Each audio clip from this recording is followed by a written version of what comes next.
मानसरोवर झील, कैलाश पर्वत, आंगसी ग्लेशियर बोल दें या तो आप इसे, एक ग्लेशियर का नाम आंगसी भी है, आंगसी ग्लेशियर का नाम भी किताब में मिल सकता है, लेकिन ये है किसका पार्ट है, चेमा युंगडोंग का ही पार्ट है। पर्वत कौन सा है, तो कैलाश है। झील कौन सी है, तो मानसरोवर है। तिब्बत का पठार है। यहां से आपकी नदी आगे बढ़ेगी और यहां से नदी जो है ना क्रम से पूर्व दिशा में आगे बढ़ेगी। और नदी जब आगे बढ़ेगी तो नदी का नाम जो है ना क्या हो जाएगा, तिब्बती भाषा में इसे हम एक नाम से जानते हैं। नदी का नाम है बेटा सांगपो। दूसरा नाम भी मैंने बताया, यारलुंग, यारलुंग जंगबो भी इसी को कहते हैं। अब यहाँ ये इधर आने के बाद एक पर्वत को काटेगी। पर्वत कौन सा है, कभी पूछा जाए कि किस पर्वत को काटकर तीखा मोड़ बनाती है, तो पर्वत जो है जिसको काटेगी वो है आपके नामचा बरवा। नामचा बरवा पर्वत को काटकर तीखा मोड़ बनाएगी। और नामचा बरवा पर्वत को काटने के बाद नदी जो है ना इसका तीखा मोड़ बनाते हुए प्रवेश हो गया हमारे भारत में।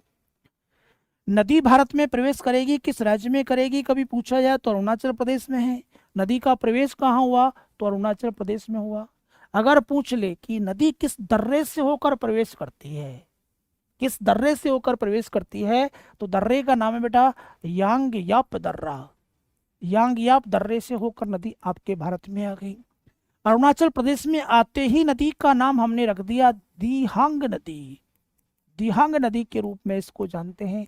और अरुणाचल प्रदेश में जब नदी आगे बढ़ेगी तो आगे बढ़ने के बाद इसमें, अच्छा नदी ऐसे बह के आ रही है तो ये नदी का बायां किनारा होगा और ये नदी का दायां किनारा होगा। तो बाएं किनारे से दो नदी इसमें आके मिलेंगी और उनके मिलने के बाद इसका नाम ब्रह्मपुत्र होगा। यहाँ से एक नदी और ये आपकी दूसरी नदी, दोनों नदी आके मिल गई।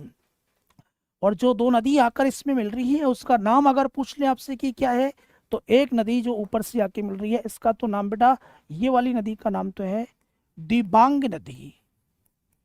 दिबांग नदी। और दिबांग के बाद नीचे वाली का नाम क्या है, तो लोहित नदी है।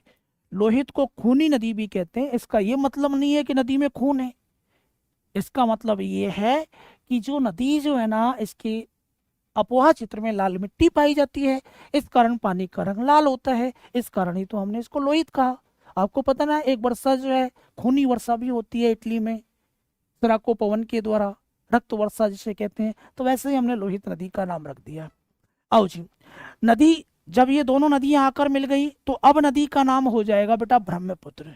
अब नदी ब्रह्मपुत्र के नाम से जानी जाएगी। असम में पहुंच गई, नदी आगे बढ़ी, नदी ने द्वीप बना दिया, जो आपने पढ़ ही लिया कि नदी ने यहाँ पे आपके एक द्वीप का निर्माण किया और द्वीप बनाने के बाद नदी फिर आगे जाएगी और आगे जाने के बाद बांग्लादेश में प्रवेश कर जाएगी।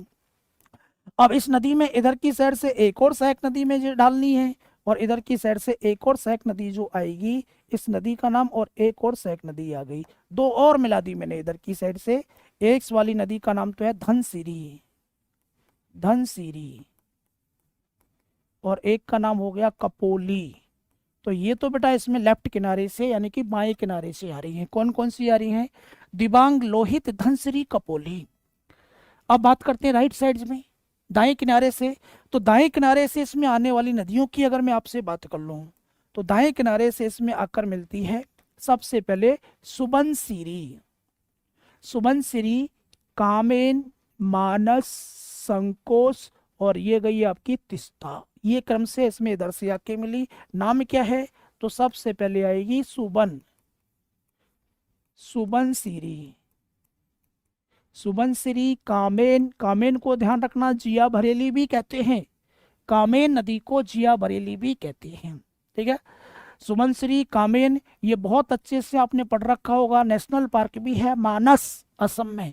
मानस के बाद हम आगे बढ़े तो एक और नदी जिसने बंगाल और असम के बीच सीमा बनाई थी, संकोच, और वेरी इंपॉर्टेंट सबसे पश्चिमी नदी जो इसमें जाके बांग्लादेश में जाके मिलेगी, कौन सी है, तिस्ता नदी। तिस्ता नदी का उद्गम कहाँ से होता है, तो सिक्किम से होता है। और सिक्किम में जिस हिमनद से होता है उस हिमनद का नाम क्या है, तो जेमू हिमनद से होता है। सबसे बाद में जाके डल डालेगी और जैसे ही बांग्लादेश में जाएगी नाम हमने चेंज कर ही दिया इसका, जमुना नदी कहते हैं। अब क्या होगा कि इधर मणिपुर की पहाड़ियां और रह गई भाई। ये जो मणिपुर की पहाड़ियां हैं इन मणिपुर की पहाड़ियों में यहाँ पर एक नदी यहाँ से शुरू होगी मणिपुर की पहाड़ियों से, और यहाँ से निकलकर आपकी ये नदी धीरे धीरे आगे बढ़ेगी। और नदी जो है ना आगे बढ़ेगी तो शुरुआती नाम नदी का जो है इस तरीके से आगे बढ़ते हुए नीचे जाएगी। शुरुआती दौर में इस नदी को हम कहेंगे बराक नदी। नदी का नाम क्या है? बराक नदी है। लेकिन जैसे ही नदी बांग्लादेश में प्रवेश करेगी, बराक नदी का नाम भी चेंज करना है, और बराक नदी का नाम चेंज करके हम क्या रख देंगे, तो बांग्लादेश में इस नदी को कहते हैं, बेटा यहां मैं नाम लिख रहा हूं मेघना, मेघना नदी। अब ध्यान से सुनना आप कि इधर भारत की साइड से एक और नदी आपने आकर मिलाई थी। ये तो हो गई आपकी जमुना। जमुना में आके कौन मिली थी? यहाँ तो जमुना में आके मिली थी आपकी एक और, जमुना के आके मिली थी आपकी पद्मा।